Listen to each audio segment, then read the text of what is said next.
last few days we haven't been able to see names. So I'm hoping they fixed it. We'll find out when the first person comments if it's going to work or not. Right. So how are you? I am doing well. It's really good to see you. Likewise. What have you Likewise. been I up always love to? coming on here, talking to you guys. I know. It's always such a nice chat. And we get to delve into all the fun stuff. We do. Yeah. I love it. I love it. Especially hidden history stuff. I have a couple gems lined up. I was hoping you would. Yes. Thank you. I know we just sort of go with the flow, right? We do indeed, always. It almost, to me, it feels like, not just with the events of the past few weeks, even with the different chatter from the sort of top mediums and the top channels, shifting into 5D Earths is, to me, almost sounds passe these days, right? Like we say, I got the T-shirt. Right. We say 5D, the world elite say 5G, and then, these things just. Yep. Gotta love it. Hi, Anna. Hi, Michelle. Hi, Stephanie. Hi, Lynn. I can see names again. Yay. Hi, Chantal. Hi, Donna. Hi, Erica. Thanks for joining us today. Nice to see you guys. Ooh, yesterday was intense. I'm feeling much better today. Yeah. Lots of revelations.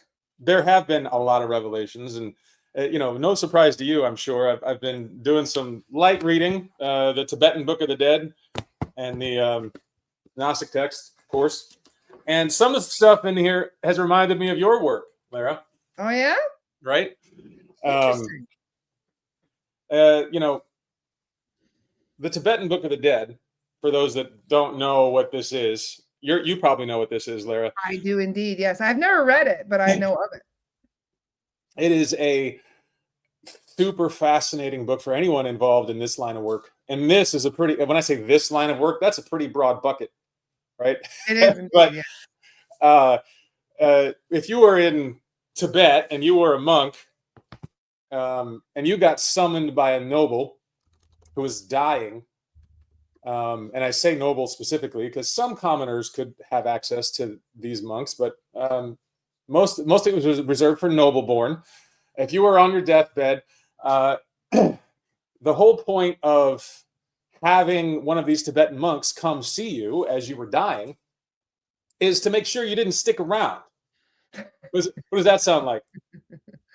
Wasn't there's we were literally talking about this yesterday, where there's certain temples they won't let you enter in if you've had a loved one die within 100 days because they don't want you bringing earthbounds into the temple. Right. Interesting, huh? Yeah. And then who knew that chokeholds would be a part of this? Imagine laying on your deathbed and here comes this monk and he's choking you out. You're not even dead yet, and there's someone got his hands on your throat. So as I'm reading this, this is super fascinating. Highly recommended for anyone involved in this line of work, whatever I mean by that. I'm not even sure. But if you're about to die, these monks would come, and they had these verses and these rites. These are funeral rites in this book. They had these memorized, and they would recite them to you as you lay there dying, right? And the whole point, as I said, is to make sure you move on. But if you were kind of struggling with the process, these monks would sort of like give you a slap in the face by putting your hands on your arteries to sort of force an out-of-body experience, right? They would choke you out. Wow. Right? They wouldn't kill you. They didn't want to do that, but if they were good at it, they wouldn't kill you. Right. They let the interns do that. Sorry, we're a little strong on that last one. My bad. These funeral rites were not for intern Carl. These are only for experts. Yeah, I can imagine. And so you get choked. You get choked, and then of course you see across the veil, and then they release the chokehold, and then you're back in your dying body. Right. And so these monks were like, yes, pay attention because you're about to be across the veil for good. I'm paraphrasing. That's not really what they said. But there's a super interesting passage in here, if you don't mind, if Oh, I please, share it with you. please. I love it. Okay, so you were a super enlightened, super awesome being. If you didn't need these at all, if upon dying, you just saw the light and went, right? That means you got an A plus, right? Yeah. You're awesome, right? If you were struggling a little bit, then they had to start applying these rites, and one of these rites has to do with, okay, you missed it the first time, right? At the moment of death, you decided to stick around. Yeah. Then they started reading stuff to you. And then you still didn't go. You were still kind of hanging around. These monks still sensed your presence, right? And so now the monks are getting, I don't know, irritated, angry, or, reminding you that didn't you study this when you were alive, right? And so now this is their sort of like final passage. At this point in the death stage, the patient, I guess is the right word, or victim, or however you want to say it. Yeah. the unlucky person, yes. Yeah. They're under some kind of terror. They're seeing things. What does that sound like? All right. Yeah. Yeah. So this is why I'm saying it reminds me of your work. So here's the passage. I was going to say, it depends on what they're seeing. They're seeing loved ones and ancestors. That's kind of normal. If they're seeing something freaky, that's different. Exactly. I mean, it's just reminded me of your work. It started with this. It says, "Thou wilt pay undistracted attention to that which I am about to set thee face to face with, and hold on." Like, that sounds like, pay attention, idiot. Right? Nice way of putting it, yes. "O nobly born, that which is called death has now come. Thou art departing from this world, but thou art not the only one. Death cometh to all. Do not cling in fondness and weakness to this life. Even though thou clingest out of weakness," sort of being insulting, right? Like, well, we all do cling to life. That's true. Most of us, anyway. Depends on how long you've been around. Sometimes when you're in your hundreds, you're like, "Kill me now." Yeah. How long you've been around? Yeah. "Even though thou clingest out of weakness, thou hast not the power to remain here." I don't think he means like you can't actually remain. I think it means like, no, they're trying to talk about it being an earthbound. They're like, "No, don't stick around." Like, don't have attachments to your physical body. "Thou wilt gain nothing more than wandering in this," and they have this word, "samsara," which is their word, I believe, for kind of an earthbound. Samsara is the matrix from my perspective, anyway. Yeah, this reality. Matrix. Yeah, reality, 3D reality. "Be not attached to this world. Be not weak. Remember thy precious Trinity." I don't mean to offend the Catholics here, but this sort of predates the Catholic Church. Well, Trinity is the life, death, and the in between. They say. Yes. Yes. Yes. Or Father, Son, Holy Spirit, according to the Christians and Catholics, but still. In my experience, though, Catholics sort of seem like, "Oh yeah, that whole Trinity thing, we invented it." No. That's a Catholic thing. Nope. No. That's not context here. I was gonna say the Triskelion is how old? Yeah. The triple spiral. Oh nobly born, whatever fear and terror may come to thee in the Chioned Bardo, meaning this stage of death, forget not these words, bearing their meaning. All heart go forwards, in them liveth the vital secret of recognition. And here are the words. "Alas, when the uncertain experiencing of reality is dawning upon me here, with every thought of fear or terror or awe for all apparitional appearances set aside, may I recognize whatever visions appear as the reflections of mine own consciousness. May I know them to be of the nature of apparitions in the bardo, when at this all-important moment of opportunity of achieving a great end, may I not fear these bands of peaceful and wrathful deities, mine own thought forms." Wow. And so this isn't quite the last straw, right? But if the monks could remain for days after, I guess, clinical death. right? Like they're sitting there talking to your corpse. If there is a corpse, if there's not a corpse, they're just in your bedroom talking to your bed. But super interesting that it mentions Well, grapple I'm not duties. surprised. For those of you who just joined, we had like 20 people join. He was just reading from the Tibetan Book of the Dead. And yeah, I think that there's a lot that the ancients knew more than we did about death. And so they were giving everyone a heads up. They're saying, hey, you are going to see a lot when you pass on. All of these things exist around us at all times, but when you're locked into the 3D matrix, so to speak, then you don't see all of these beings, your ancestors, your soul guides, their deities, extraterrestrials, you name it. So they were helping you to have calm when you cross over and start seeing all of these beings. Yes. Yes. And to try not talk you into sticking around as an earthbound, which is obviously a very good thing. They do say, though, that most people stick around for a few days after death. They say that you go to your funeral. Everybody attends their own funeral. Everybody goes and visits their loved ones who are grieving. And when they feel it is the right time, that is when the light opens and they cross over, generally. Although some people end up crossing over immediately and some people don't end up crossing over for a very long time. I'm finding earthbounds that are hundreds of years. But to them, it's not hundreds of years because time doesn't exist. That samsara they were talking about. And I feel that there's going to be a reckoning when it comes to this, that people are going to start to recognize the importance of understanding what happens when we pass on. Because most of the people that I'm finding as earthbounds are actually people that were either atheists, people that were children that never really had that conversation. So it's your lack of knowledge, really, that ends up causing a lot of earthbounds, the confusion and all of that. Absolutely. Absolutely.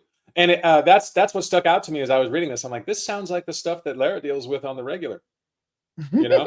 Yes, it is. And it sounds like sort of the impatient monk motif where it's like, oh, really? You didn't learn this while you were what you learn in reading the first part of the Tibetan Book of the Dead is most of these practitioners were skilled in the art of what Dr. Bruce Goldberg would call conscious dying. So while you're alive, you would consciously practice dying and going into the light so that became like muscle memory at the moment of death. So that there would be no question that you would stick around. It's just those sort of, I guess, people that were slow to catch on during this era that needed this extra, they needed to be choked out. They needed to be said, hey, don't stick around. Right?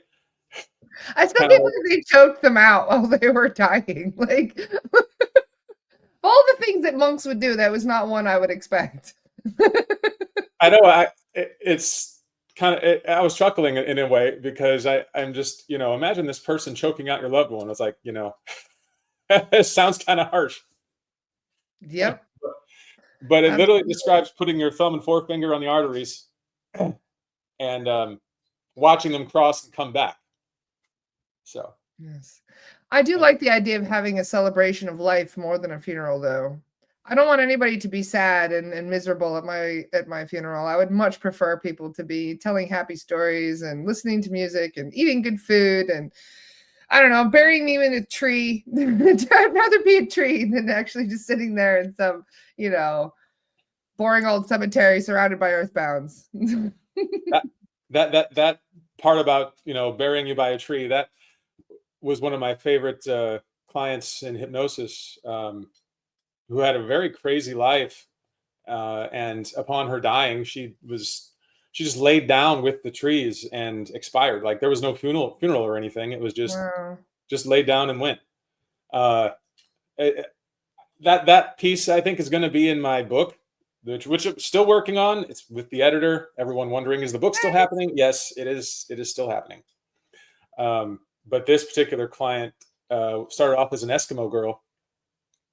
Had some ET Pleiadian type visitors to their tribe, and they wanted help on Mars to bring plants and animal life back to it. And so they took some volunteers, which is kind of the reverse way we normally think of volunteers. We think of volunteers as sort of like ET beings coming and incarnating here on Earth. Well, here now they wanted physical volunteers to go to Mars.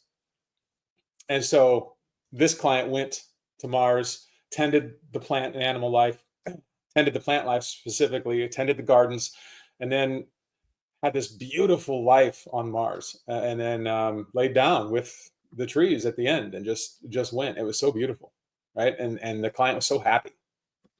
Like there wasn't even a sad moment there. So yeah, humanity's full of those sad moments. But we're all come back. That's the beauty of it, is you come right back again anyway. Right. I know I started at the jump talking about 5D. Yes. And I was reading again. I have something else, if you'll permit me, just something else to share. This is from a Gnostic text called "On the Origin of the World." Right, kind of an interesting name for a Gnostic text. Indeed. But it's and so the very end of "On the Origin of the World" talks about what comes next, right? What comes after. And if you recall from Dolores Cannon, which I know you do, and from various other New Age texts, you understand that our whole mission is sort of to come into existence, gather a bunch of information, and then take it back to source, right? Yeah. For lack of, now that means a lot to a lot of different people, but that's what we're doing. We're on an information gathering mission in one way or another. Yeah.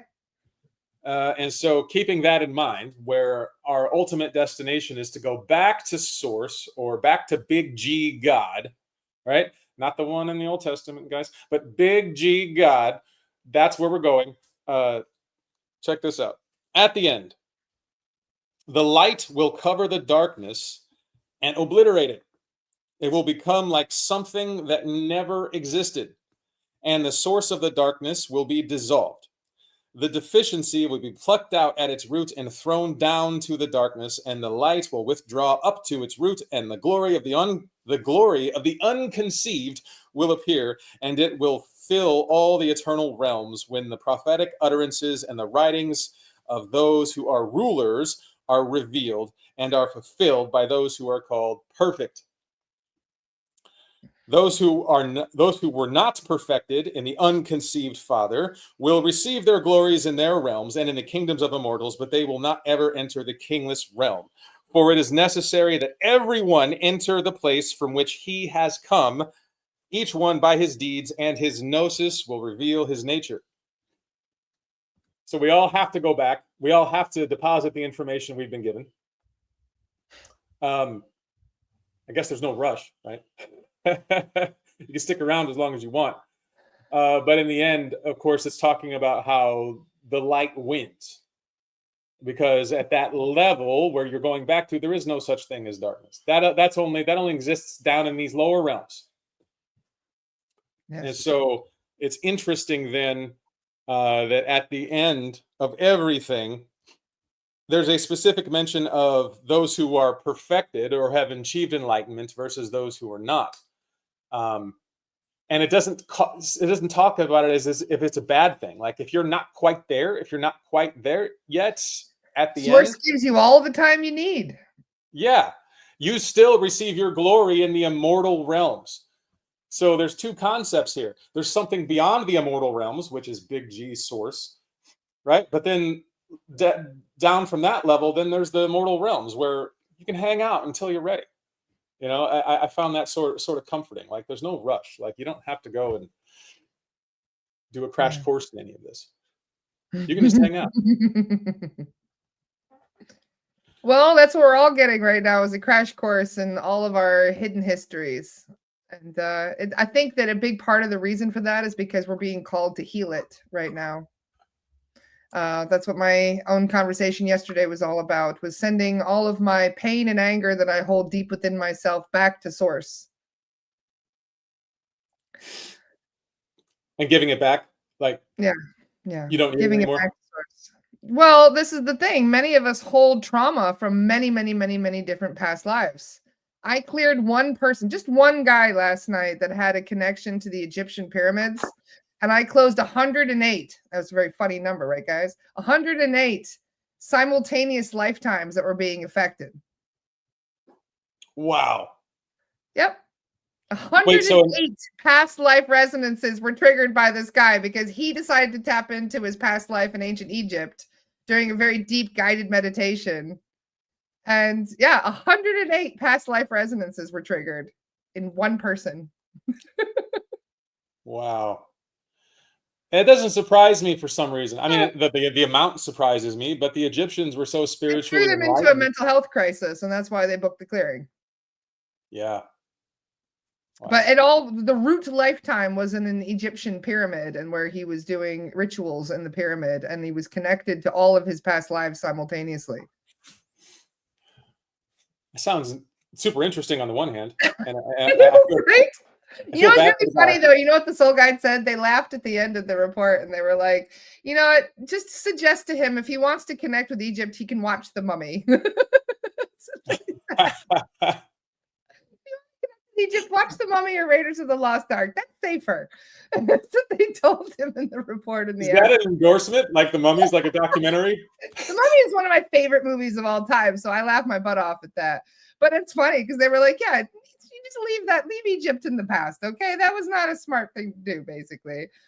Because 108 lifetimes would be triggered just by trying to tap into one root lifetime that you had, one of your most core lifetimes, one of the most profound lifetimes that you had. And because it was in the Egyptian pyramids where they were doing all kinds of weird rituals, he was able to connect to all the other versions of himself at the same time. And they all flooded into this reality for him. Wow. I know, right? I tell you what, anytime anyone's being drawn to ancient Egypt or some other spiritually enlightened time, I think that's probably an inherent risk. It might be sort of like a fire hydrant for the client or for the person. Yeah, it's like getting blasted with the fire hose. Yeah, because you just don't. I mean, it throws you off your kilter completely. I mean, I don't know this person personally, so I don't know exactly what they were going through, but the soul guide said it caused a mental health crisis. Hopefully that person didn't have to suffer with it for too long before they came and found it. Oh, we reintegrated everything. You should be fine, hopefully. That's why they told him no more Egyptian meditations. You focus on, if you want to go watch The Mummy. You heard it first, everyone. It's a documentary now, The Mummy. Yeah. But can you imagine? That's a lot of that's definitely a new record for me. Past life resonance is triggered. But yes, it's Siddhartha's number. I did notice that it was Siddhartha's number. Siddhartha's favorite number is 108. So I did, tilt my head at that a little bit, going, I wonder what's that? What is this? Wow. That's incredible. I know, right? So funny. You never know what you're gonna find. I don't know if your viewers, some of them probably, are familiar with the story of the Tower of Babel. Yeah, probably. I'm sure some of them are. And others of them might be like, beginning though, if you want to talk about it. Yeah. If you remember last time I was with you, we sort of played this game. Like, is it Big G? Yes, I love that game. And usually the answer is no. Right? Just guys, heads up. Usually the answer is no. This is not Big G. Because when you read, Tibetan Book of the Dead, when you read Gnostic texts, Dead Sea Scrolls, when you read Dolores Cannon, and various other sources, you learn about the source or the creator of reality, multiple realities, versus like someone who's nuking a city from orbit, like Sodom and Gomorrah, right? These are two completely different characters. Oh yeah. And understanding that there is a difference between these characters is crucial to sort of undoing the indoctrination of the Western Christian church. I don't really have an axe to grind with the Western Christian church. It's more of I grew up in it and I can see it for what it is now. On unbeknownst to even them, many of them, I think, not the ones at the top, but they are indoctrinating sheep for future generations, right? And they are suffering right now because there's not, like, church attendance is at an all-time low. And Yes. so people are starting to question as they do things like SRT, Lara, as they do past life regression hypnosis, as they do their own research into the Gnostic texts and Dead Sea Scrolls. Church attendance is dropping because they're seeing, you know, sort of I don't want to use the word cult, but they're seeing sort of a cult-like feel to the Western Christian church. Well, what is a cult? A place you're not allowed to ask tough questions, a place where you're not allowed to have a difference of opinion, a place where you are shunned if you don't abide by their rules. So, I mean, it depends because each one is different. I mean, there are many parishes where people are doing a lot of charity work. There's a lot of, I mean, I'm not dissing all churches because I'm well aware there's a lot of really good ones out there, but there's also a lot that are involved in trafficking and child molestation and a whole lot of really, really dark, dark stuff too. So, unfortunately, when you have the duality aspect, so much down here in 3D does. You have so much confusion that occurs because the people that see all the good go, no, that's not possible. And all the people that see all the bad go, no, that's not possible. So right. Absolutely. For your viewers, as a child, I came up in Christian schools, both denominational and non-denominational, as if that matters. It doesn't. It all uses the same Bible.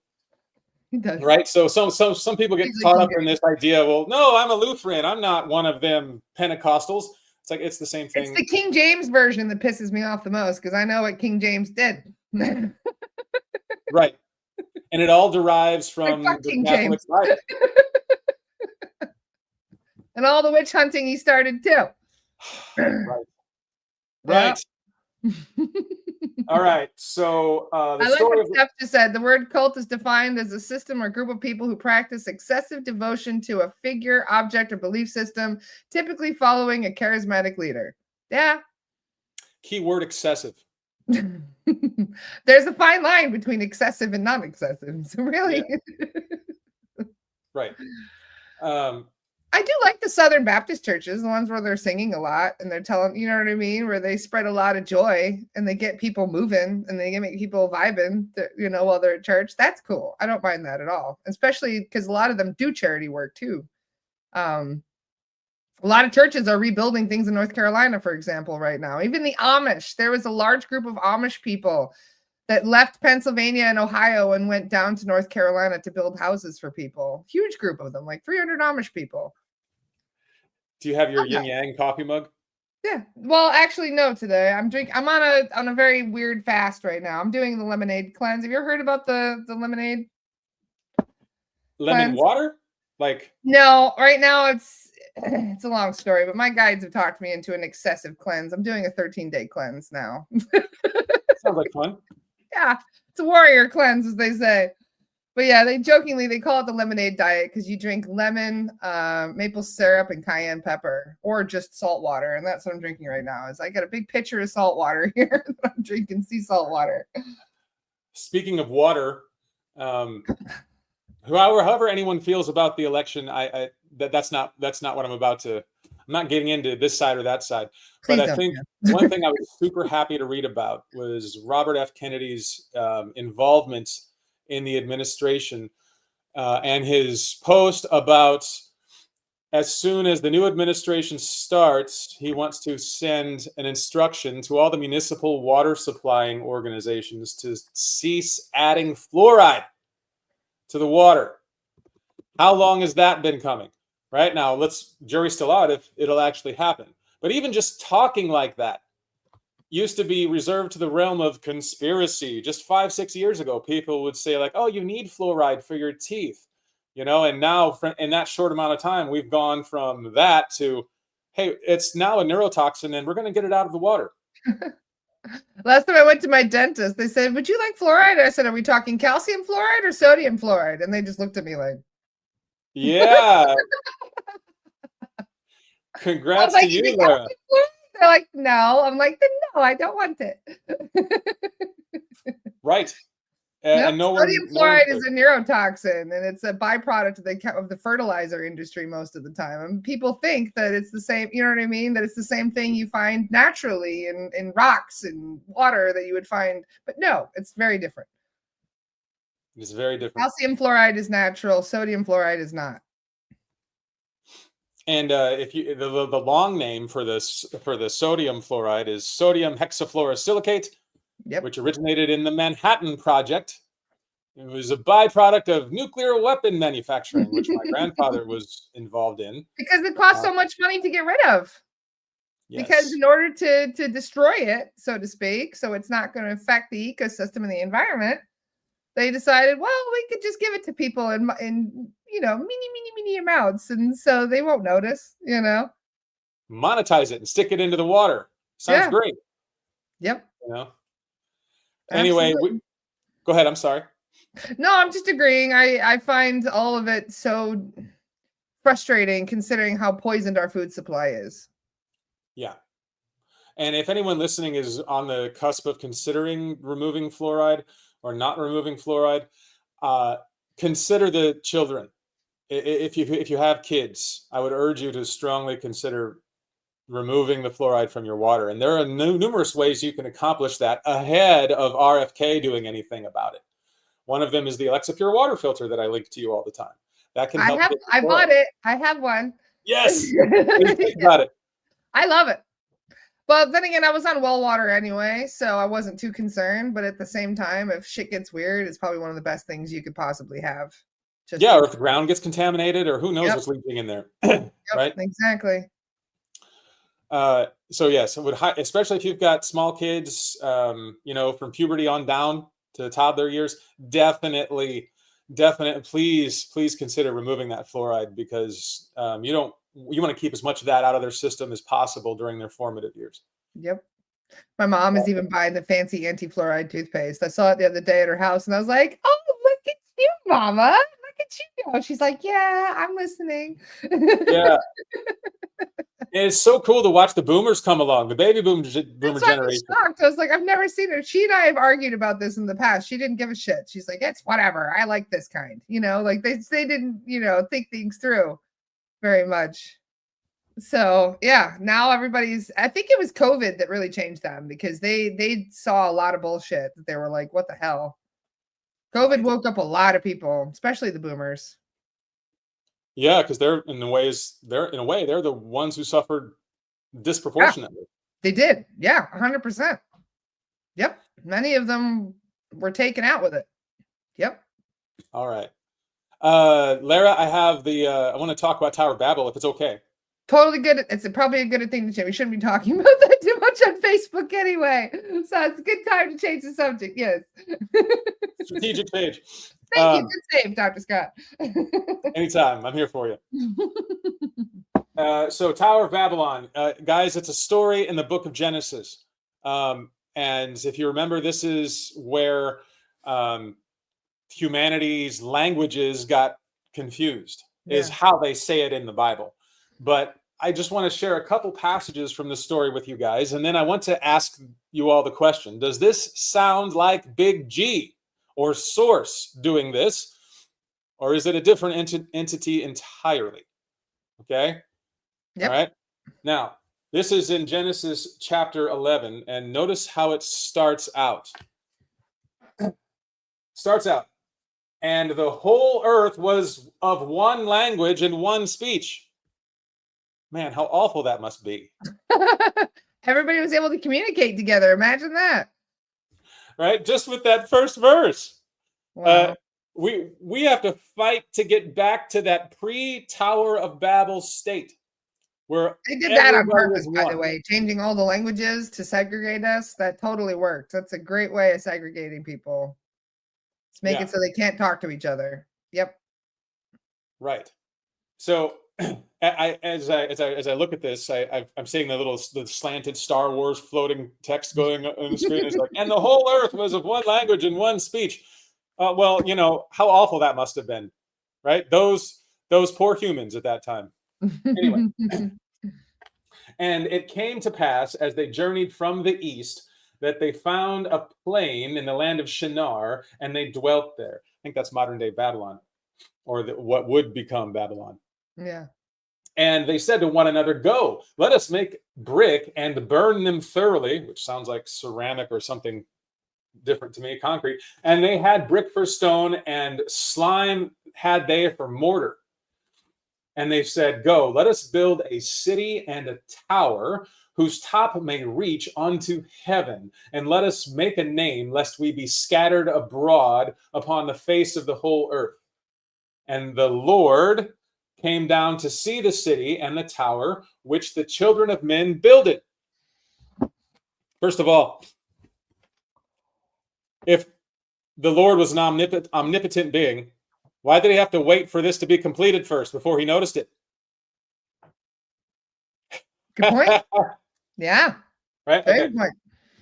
And the Lord said, "Behold, the people is one, and they have all one language. And this they begin to do," meaning building the tower. "And now nothing will be restrained from them, which they have imagined to do." Our imaginations could assist us in doing anything. Our imaginations are part of the reason why we're stuck in quarantine. We've got too much imagination. They're like, "No, you keep your imaginations over here." Also true.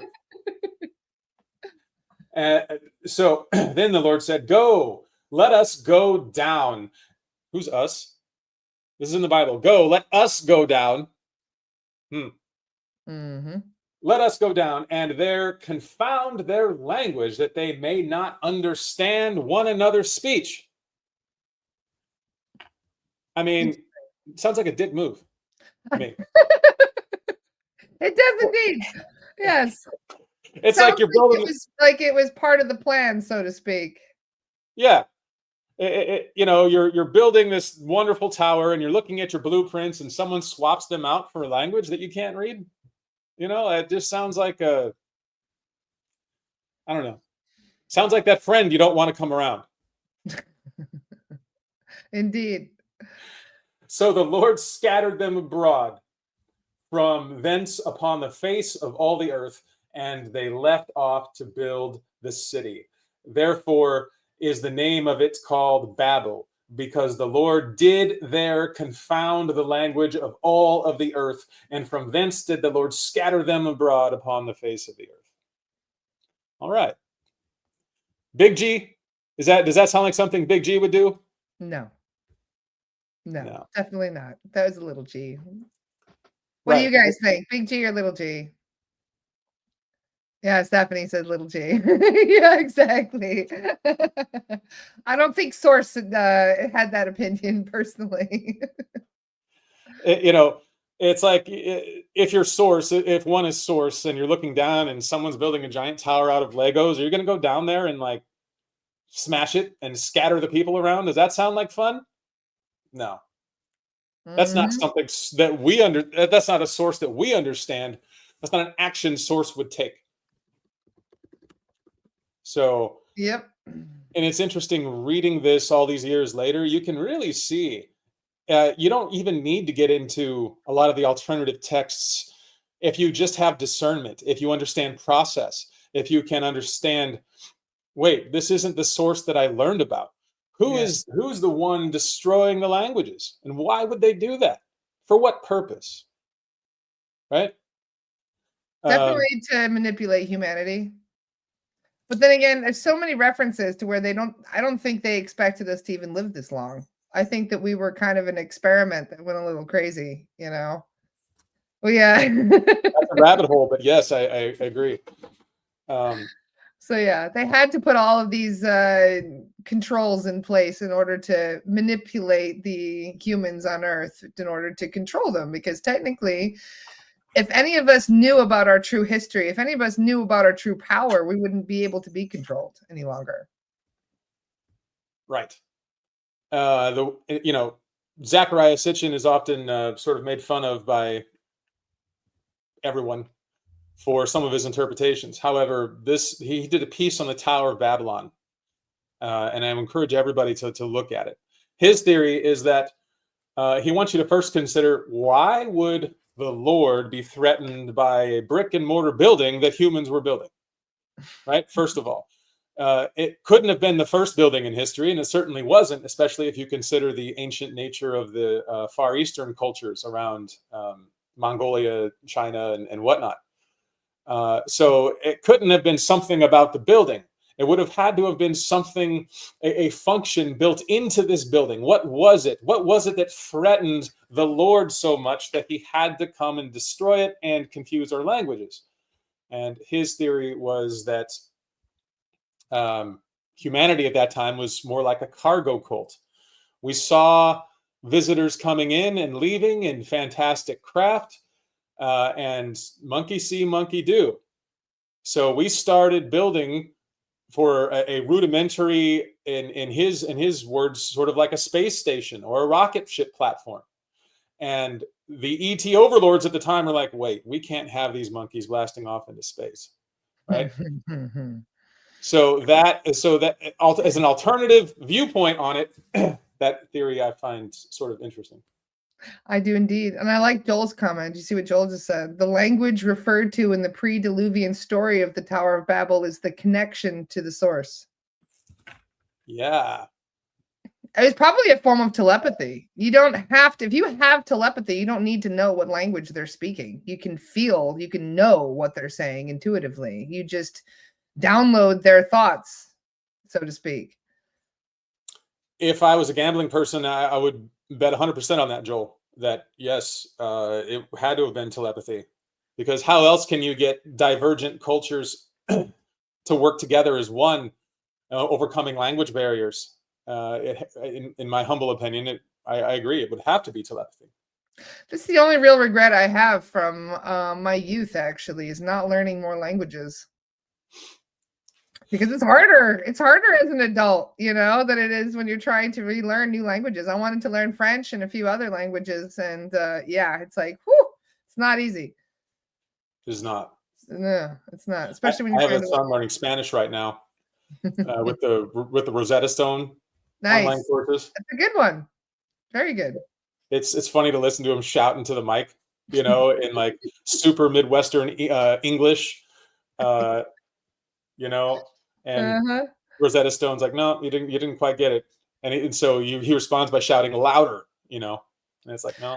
Oh, Napoli just left an interesting comment. The Hebrew word Babel means confusion. The name of the tower may have come from the Babylonian tower temple, which was called Gate of God in Babylonian. Interesting. Super interesting. Yeah. Funnily enough, in Tunisian Arabic, to do things in Bab Allah mode, again, Gate of God means to do things disorderly. Fascinating. Thanks for sharing that, Napoli. I think that many of us are trying to relearn this history right now because we were involved in this history in our past lives. And now we're reconnecting to other versions of ourselves, so to speak. Healing different timelines this way. Yes. And there's so much we could talk about there just with past lives. But as you mentioned earlier, Lara, you know, careful, because some of those past lives could be fire hydrants, right? I found out one yesterday myself. Yep. I definitely felt like I got blasted with the fire hydrant. But this is the funny thing about it, all this is that we are, you know, embracing our true nature through these things, through these experiences, because each one of these experiences, you may not consciously remember it, but it is a big part of who you are. Right. In more ways than one, because whatever you did in your past lives help you check boxes or not check boxes then. And that informs whatever boxes you have to check in this life or don't have to check in this life now. It's all a process. And by the way, I've been hearing wonderful things about you as a hypnotist. A couple people have told me that they went to you for a hypnosis session, and that you are phenomenal at your Q&A, the questions that you ask, you know, because it takes a lot to be a good hypnotist. I mean, anybody can recite the lines, but when somebody is under and how you ask the questions, it changes the entire experience for the person. And you are extremely good at intuiting what questions should be asked and how to ask them, and to be you're very delicate, I was told, as well, with how you ask these things. So well done, Scott. Really. thank you. I appreciate the nice compliment. It's one of my callings in life, if not the calling. I'm just trying to pay attention and, sort of understand what I'm supposed to ask on the client's behalf. Yeah. And if for anyone considering having a hypnosis session or an SRT session, or I guess any sort of new age modality, I would urge you, this is a good time. This is a good time to go ahead and do it. Just do it. Yeah. Right. The worst that could happen is that maybe you didn't like what you heard, or maybe you didn't think it resonated with you so much. But is that really a big risk, considering all the different modalities that are out there? Certainly not. Oh, I'm just going to highlight Ariana's question or comment. Sorry. Oh, thanks, Ariana. I appreciate it. Yes, we love your sessions and your chats on there. Speaking of which, are you coming up? You already had one last week, yes?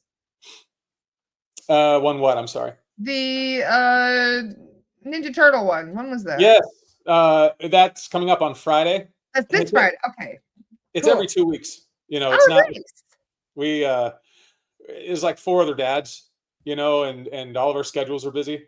And this, I call it a podcast, but we were having this phone call just ourselves every 2 weeks, and so we just decided to let everyone else in on our shenanigans. And so that's really what you're hearing. There's Lindsay's compliment as well. When we get hidden histories, I love it. Yeah, it's funny that you mentioned that, because coming up soon, I'm going to definitely do another biblical discernment type of hidden histories, because the first one was so successful. And then I'm about to release episode 4 of Hugh's Regression. And just to bring your audience up to speed, this is one client of mine who is a former U.S. Marine who had this incredible QHHT session. And he agreed to let me slice it up and use it in an episodic format. And so I have begun taking video editing classes and looking into different ways of cutting content together. And episode 4 is going to be sort of like my dissertation on how to present the QHHT stuff, how to present the video in a way that is digestible and amazing to watch. And so that's coming soon. So everyone should stay tuned for that.